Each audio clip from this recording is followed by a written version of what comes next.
Hello folks and welcome to Formula One Paddock Pass, your post-race edition for the Canadian Grand Prix 2018. Your top two drivers in the Formula One World Championship, except not as it was this morning. Sebastian Vettel now leads the World Championship by 1 point from Lewis Hamilton after a, shall we say, slightly abnormal Canadian Grand Prix. We're used to quite a thriller here, lots of overtaking. Didn't quite work out that way today. But Sebastian Vettel, after taking pole position yesterday with a brilliant lap, played the perfect game today, put in the perfect race, never looked troubled to secure the win, and with it, with Lewis Hamilton's problems as well, finishing off the podium here in Canada, a track that he loves and on which he's won so many times. That puts Seb with his 50th Formula One Grand Prix win in the lead of the World Championship by 1 point. Coming home in second place was Valtteri Bottas, who couldn't really do much about that guy today. And in third place, it was Max Verstappen, nipping on the heels of Valtteri Bottas as the checkered flag was waved. 1 lap early. More on that later. That's the Canadian Grand Prix, and here's your top three. Yeah, I mean, it was a very good day, obviously. Great result, great performance from the team. I think we never had a moment in the race where we had to be scared. So it was really controlled. The pace was there, and the car was doing what I wanted. So the first stint was key to open a gap, but at the same time manage fuel and tires. I think we had the right strategy. So close or perfect day, I guess. To the lead of the championship by 1 point, so it's slim pickings. Yeah, it's a nice side effect. It's not. I think today the victory is more important. Obviously, if you win, you score more points than others. But for that, I think it's still a very, very long way to go. So it's very early. But I think I'm more happy about the fact to win here. What it means. All the fans, the Ferrari fans here have been waiting for a long time to have a Ferrari winning. So. It was amazing to see them on the drivers' parade, how excited they were. Gave me a lot of energy, and then to do the job, get the job done on the end of the afternoon was fantastic. Valtteri, great job today. Very measured drive. It was close at the end, though. Were you a little bit worried?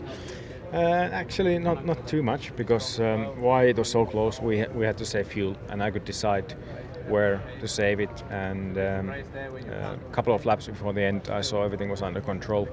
I could kind of choose the lifting coast places I was going to do, and just before the flag, to be safe, I was also lifting massively, but I was looking at the mirror all the time, so it was not too bad. But it was all because we pushed hard in the first stint, trying to put pressure on Ferrari, but we were not quick enough for that. You started pushing pretty hard in the second stint as well. When you overtook the Renault coming down into turn one, was that the point at which you said, you know what, let's just leave that? No, I was trying to make up all the time I could, getting through the blue flag cars. And there was this one issue with one of the Renaults, and went wide and lost a bit of time, and it took a couple of laps to kind of get the rhythm back, and got some dust in the tires as well. But we could see that Ferrari was just really controlling the race, so we were not quick enough for them. Max, great drive today. Congratulations. Do you think you could have got Valtteri in those final few laps? Well, I pushed as hard as I could, and we just ran out of laps, and I knew that he was fuel saving quite a lot. That's why I also got really close to him on the line. Because he had to lift off of fuel. But I'm of course very happy with the pace we showed all weekend. So Pirelli, at the start of the race today, said that you had probably the fastest strategy coming into it. Did the safety car ultimately undo that? No, I don't think so. I think it was actually quite okay for us, because we could extend it a little bit. But afterwards, maybe we could have pitted maybe a little bit earlier still, because my tyres at the end were still holding on quite well. Now, all the way through this season, we've seen the team look really great on a Friday, the long run pace looked good, and it not quite translate to Sunday. You topped every single session this weekend. Pace wasn't there in the Grand Prix to allow you to fight for the win. Why is that? Pace was there, I think, because I was very close to Valtteri, and of course Seb was just 7 seconds ahead, but that was also how it was more or less after that first stop. I don't know. We are lacking top speed. That's how it goes. And of course, the longer the straights, the more struggles. But I'm happy. The pace was there for me personally, but I don't know. Maybe you think differently about it. No, I don't think. I think it's more a question for like if you're a fan at home and you watch it and you see Max Verstappen P1 every single session, but then comes home third in the race. Yeah. For them to wrap their heads around that, to understand that. Understand that in qualifying they can ramp up their power, so then you are behind. If I would start first, I would have won the race. Let's say like that, because we had the pace to do that. Because once you're ahead, it's really difficult to overtake. And yeah, we finished 8 seconds behind. And I think if Valtteri would have started first, he would have won the race. So I think that explains a lot. Now, both of the Red Bulls were on a slightly different strategy to the other guys starting in the top 6, given that they started on the Hypersoft tyre and then came in and changed off them. Lewis Hamilton followed that same strategy. But when he came out of the pits, came out and ran just a little bit wide at turn 2, it allowed the Red Bulls to secure their place ahead of him in the race, with Max Verstappen coming home third, Daniel Ricciardo coming home fourth. Now, Daniel Ricciardo thought he had the fastest lap of the race, but that actually went instead to Max Verstappen, because the race was classified at 68 laps rather than 69 laps because the checkered flag was waved early. The internet in uproar. That's what happens when you put a celebrity in charge of waving the checkered flag. Lunacy. Yeah, because she waved the checkered flag when she wanted. She just bust herself up into the box and went, you know what, I'm going to wave the checkered flag. You think that happened? Or do you think someone maybe told her when to wave the checkered flag? Use your brains, people. It's not rocket science. I know full well what it's like to be given, shall we say, some sketchy information here in Canada 12 months ago that didn't quite pan out to be exactly as we thought it was. Give her an easy time, not her fault. Anyway, be that as it may, Daniel Ricciardo didn't get fastest lap, Max Verstappen did, but Daniel finished fourth. And actually, good result for Red Bull Racing. Third and fourth, the best combined team results of the entire Grand Prix. It's a fourth, but I'm actually happy because starting sixth, I don't know how much to expect, on this track around here. The reality is now it is pretty hard to overtake. So we knew by going on the Hypersofts it was aggressive, but we needed to make that work at the beginning, and we did. We got Kimi off the start and then a nice overcut on Lewis. So we used that tyre the best we could and as effective as we could. So I think in the end, once the race then stabilised, everyone was on the one stop. Fourth was where I was at. So good. Whole weekend was I guess a little bit not as smooth as Monaco. Obviously we didn't really top every session, but I think considering we still had a few little niggles through the race. So for that, I honestly feel I maximised the performance. This is a race where we normally see a lot of overtaking, not so much today. Checo brought up a really interesting point when we were talking to him. He said that with the halo, with the extra weight, he thinks that's maybe what's bogging the cars down a little bit, and you need that increased delta to overtake. Would you agree with that? Do you need that bigger delta? Is that the tyres, or, where's it coming from? Wow, that's an interesting one. Because I haven't heard anybody say that before. It just struck me as being interesting. Yeah, I don't know. That's. He got married, I think, last week, so he's wiser now. So maybe I'm not married, so my intelligence doesn't run that deep. I don't know. He's also had a wedding ceremony and all the champagne, so but then again, you've been celebrating Monaco, so true. So we're probably not the best guys to ask. Let's be real here. We're probably not the best guys to ask, but I haven't heard that before. I think that's above my pay grade. I don't know what the halo could do to that. Okay, but, let's look at Rick. I've always said definitely having wider cars, that's definitely has made it more tricky to overtake because it just takes up more space on the track, and it minimises space for you to find clear air. So long story short, if the car in front is taking the ideal race line, you can't really find any more space to find that clear air. So definitely the wider cars is still my probably top theory. The halo, interesting. Interesting. Cool. Rickard, new track for pretty much everybody. A lot of people have tested there, but how much are you looking forward to racing there? I don't really know what to expect. Honestly, coming from Monaco and here in Montreal, it's a completely different circuit. It would probably doesn't get the heart rate going as much. It's a lot more open. Here you've got every lap you're trying to stay off the walls, and there you've got a bit of room to run free. So I don't think, let's say, the adrenaline rush will be as high on one lap, but hopefully the race can create some excitement, some overtaking. If the race creates overtaking, then it'll be a fun track to race on. So hopefully that's the case. And before you cut me off, it's my mum's birthday, so happy birthday, Mum.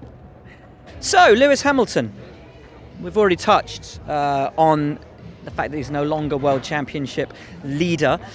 He's had a funny weekend, you know. This is a track that Lewis always, or traditionally, goes very well on, and yet he's looked sketchy, shall we say. He's been pushing really hard all through the weekend, but he's never had a perfect session, never quite looked like he was on it this weekend, certainly in comparison to his teammate Valtteri Bottas, and so it proved in the race today. He had an issue with his engine in the early lap, saying to the team he was having a power dropout. They managed to fix something with that. The team said they changed something with the cooling on the engine during the race at his first and only pit stop, ultimately allowed him to finish the race. So Lewis Hamilton on damage limitation, and I think probably leaving Canada maybe slightly relieved that the gap in the World Championship isn't any bigger than it actually is.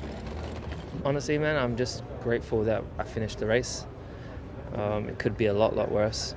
Could have lost a lot more points today. And naturally, of course, it's not a good weekend, but we could have had a DNF today. I mean, I lost power from the start.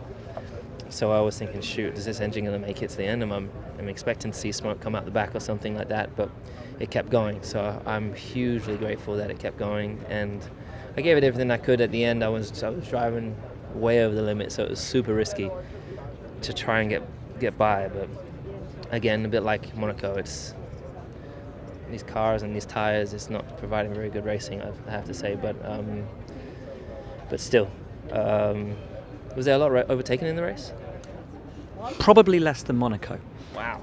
Yeah, that's how it felt in the car, so maybe that's exciting for you.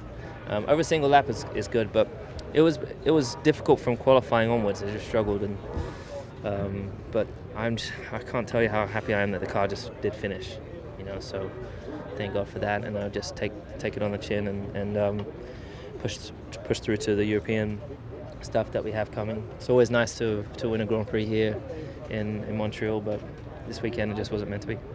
And obviously, you hopefully get a new engine next time out. Will that put to bed some of the issues you've had? You definitely will next time out. That's got to be a positive thing, going to France where there's those two massive long back straights.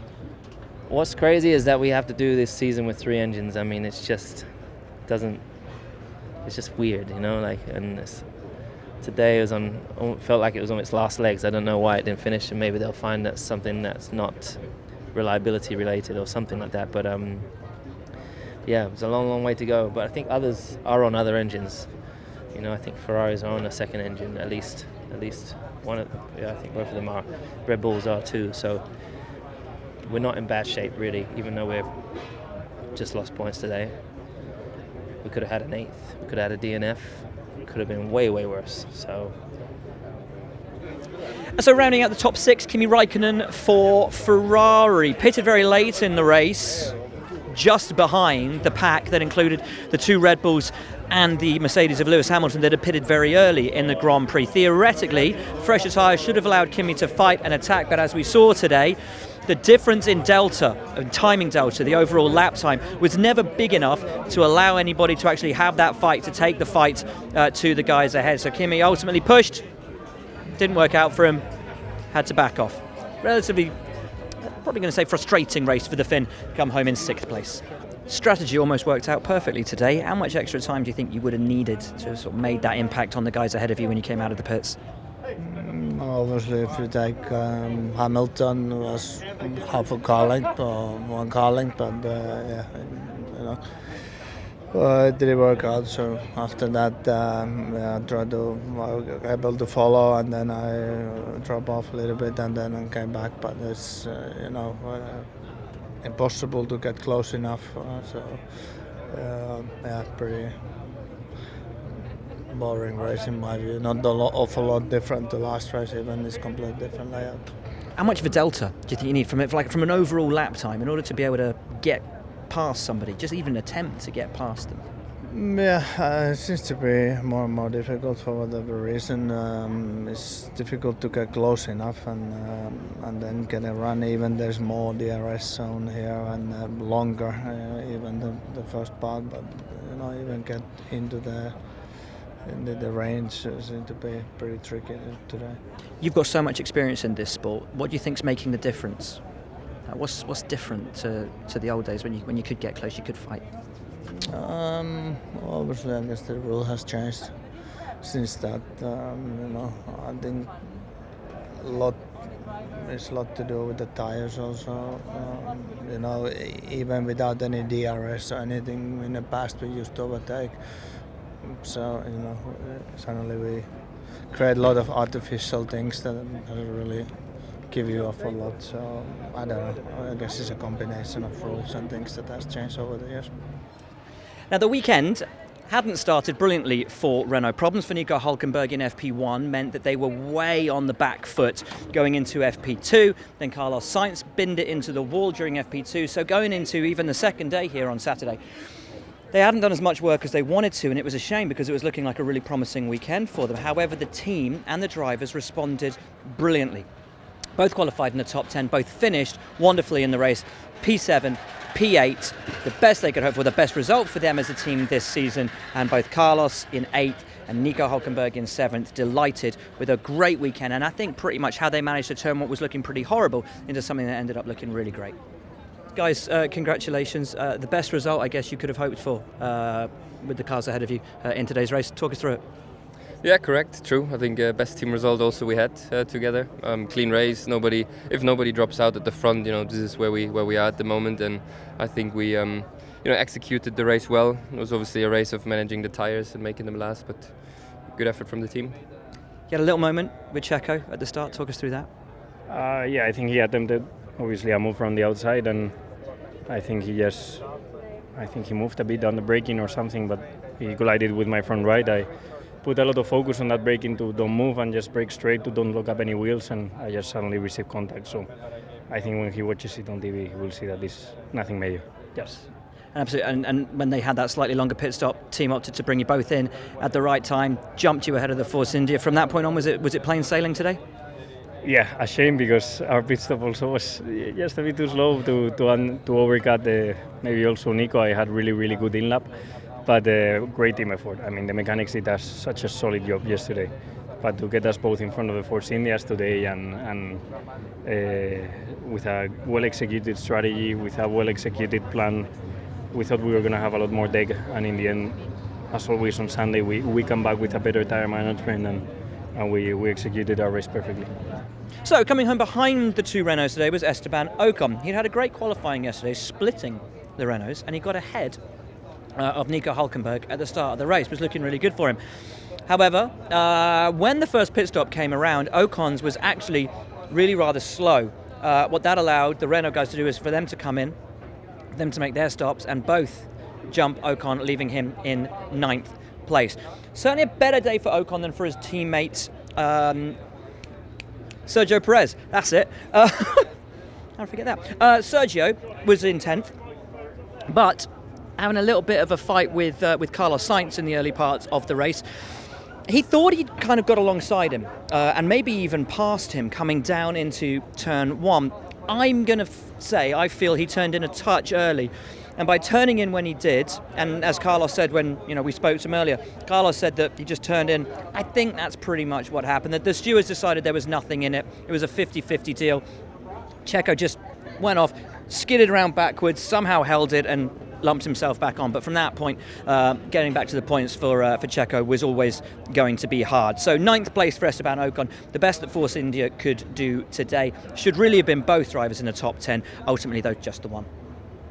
Fantastic start to the race as well. Looking really good, and then just that slightly longer pit stop. Is that ultimately what did you in today? I think you overall said it all. It was fantastic first lap.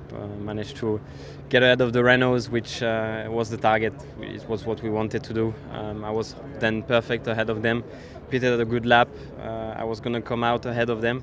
Fortunately, something held us back in the pit stop. I lost a couple of seconds. And the race was done from there. They both passed in front when I came out. And I was close to get one towards the end, but it was not enough. Remember earlier in the season there were a couple of pit stop issues, and I think somebody somewhere had said there might be some older equipment being used at the team. Is that an issue? Is everything okay with the pit stops?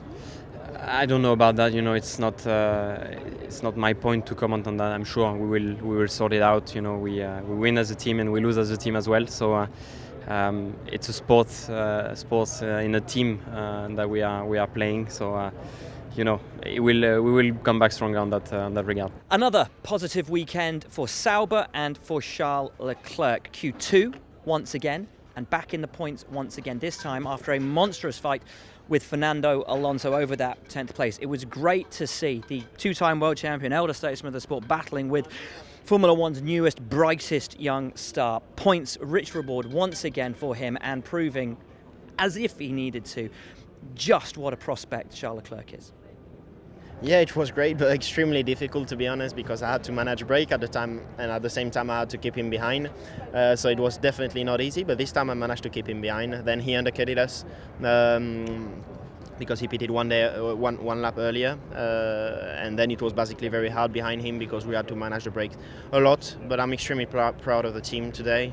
I think we have learned from our errors in Monaco, and especially coming to a track like Montreal, where it's probably the hardest on brakes of the whole year. It was a big challenge for us to come back from a brake failure at the previous GP. So I'm extremely proud of them. Now, interesting weekend at Toro Rosso. New Honda power unit in the car was supposed to give them a bit of a boost on what is here a power circuit. However, the one on Pierre Gasly's car failed going into qualifying, going into Saturday, so he changed it for an older unit. Then, however, they decided to put a new unit in just before the race, which meant that Pierre had to take a grid penalty, start from the back of the grid. Some people say, well, why didn't he start from the pit lane? Surely changing an engine means you're out of Parc Fermé rules. Not so. It's considered a like-for-like change. So because of that, Parc Fermé rules essentially weren't broken. But he took the grid drop penalties because it's a new unit within, or outside, we should say, allocation. Make sense? Okay, wow. That's the way it is. Anyway, ultimately, some thinking behind that is that Red Bull, who have a big decision to make over their power unit supplier for next year, want to see how this upgraded Honda engine did. And thank heavens they did put it into Pierre Gasly's car, because Brendan Hartley was out of the race by the end of lap 1. More on that later. Gasly, though, having started P19, brought the car home in 11th, just outside the points. Positivity, you've got to say, for this upgraded Honda power unit. We started in the last row, so we knew it will be difficult, and in the end we finished 11th, so managed to overtake a couple of cars, and no, I think there are a lot of positives. Of course, always disappointed to finish so close from the points, but no, I think overall the new power unit seems to work really well. We overtook Force India, we overtook us in the straight, so we can race, and it's promising for the coming races. Now, after the horrible weekend in Monaco, Haas were hoping to get back to, so we say, normal service here in Canada. It wasn't a return of points that they would have wanted, but I think the ills of Monaco certainly put behind them. Kevin Magnussen out of the points, Romain Grosjean also just out of the points in P12, but here's the thing. Grosjean ran from P last after his engine went kerblamo in qualifying, well, in the first minute of qualifying. He went from last place to just outside the points in 12th, having made one set of tyres last for 50 laps. How on earth did he do that? 50 laps on one set of tyres. Were you expecting that to be possible? We didn't really know, and we were planning to go quite long, and but not as long as that. But the tyres were holding quite nicely. It had a bit of front deck, but I was happy with the pace. I was easily managing keeping the Renault in front of Force India behind. So if the quality had been as I was expecting with P7, he was a P7 today for sure. But anyway, we tried, came back, and strategy quite didn't work when we came out of the pit with a lot of blue flags and so on. So I couldn't really come back to the field. But we did our best. The car is fast, and I enjoyed driving it. So it was P16 for Stoffel Van Dorn today at McLaren, 2 laps down. Fernando Alonso didn't even make the end of the race. He'd had a really good battle with Charles Leclerc at one point. That was really fun to watch. But then ultimately an exhaust issue is what cut his day to a sort of a premature end. Fernando is now getting on an aeroplane and going to France to race at Le Mans. And he made the point when we spoke to him of saying, I am leading the World Endurance Championship at the moment, and I go to Le Mans with the intention of winning. Michael Andretti was in the Canada paddock today to come to McLaren to talk about, one would assume, linking up once again to get McLaren and Andretti Autosport a team in IndyCar for next year. What odds Fernando Alonso isn't racing in Formula One next season? What odds Fernando Alonso is racing in IndyCar? I would say that's quite high. Particularly if he manages to win Le Mans next weekend, and we wish him luck with that. Let's talk to Stoffel, though, the driver who's probably more likely out of the two to have a long-term future in Formula One. A weekend of personal growth for him, even if the race result didn't show it. Tough weekend for McLaren. Talk us through your race. I mean, our race was kind of over before it really started. We had a good start. Was kind of finding our way through all the debris into turn 5. Unfortunately, we had a big piece going under our car. We had a puncture, and then we were forced to pit on the first lap. So our race was kind of over before it really started. We didn't really have any tires left to play with in the race, and it just was a difficult race for us. What can you learn from this weekend? Admittedly, the race fell apart from you for something that wasn't your fault. But what can you learn from this weekend with the new power unit that you take through to the next race? I think on a personal note, it's been very positive from my side in terms of the progression we've been making over the past couple of races. I think the disappointing one was our qualifying performance for the team as a whole. So definitely we kind of knew that before coming here, and unfortunately that got kind of confirmed. So we got a lot of work ahead. It's a busy couple of weeks ahead with 3 races. So I'm looking forward to that, and hopefully we have some better luck there.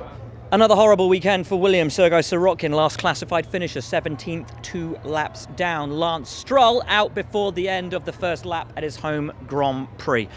Basically, it was a Lance Stroll and Brendan Hartley sandwich. Brendan Hartley up and over and almost back on top again. How did Lance Stroll see, ultimately, the incident that took him out of his home race, took Brendan Hartley out of the race before the end of the first lap? Lance, home race that was over before it started. Talk us through what happened on lap 1. Yeah, I mean, I had a good start. I gained a few positions. I got the McLarens off the line. I was up to 13th. And then unfortunately, I was racing side by side with Brendan into turn 5. The car got loose on me. I corrected it, but there wasn't enough room for both of us. And by the time I corrected it, we made contact and then went into the wall. Obviously, Brendan going around the outside there, you don't see it all that often. Did that force you to take a sort of a compromise line through there, get on the dirty part of the track? Yeah, I was tight, and then the car got a little bit loose, and by the time I corrected it, I didn't have enough road to carry on going. I was like in the side of him, so just close racing on the first lap, and sometimes wrong place, wrong time. But another bloody brilliant start. Yeah, I mean, it's a shame. I would have liked to see how the pace of the car would be today. But anyways, that's racing. Sometimes it's not the outcome you're hoping for. So that is your lot from Paddock Pass here in Canada. As we said, funny old race, not quite what we were expecting, was it, chaps? We move on now to a new race on the calendar, Paul Ricard in 2 weeks' time. My happy place. I love it up there on the hills. What will the racing be like? One thing is for sure, the beef is fantastic, the wine is fantastic, it's in the Bandol wine region, so if nothing else, our bellies will be full. We'll see you in 2 weeks' time. Thanks for following along. That's your lot.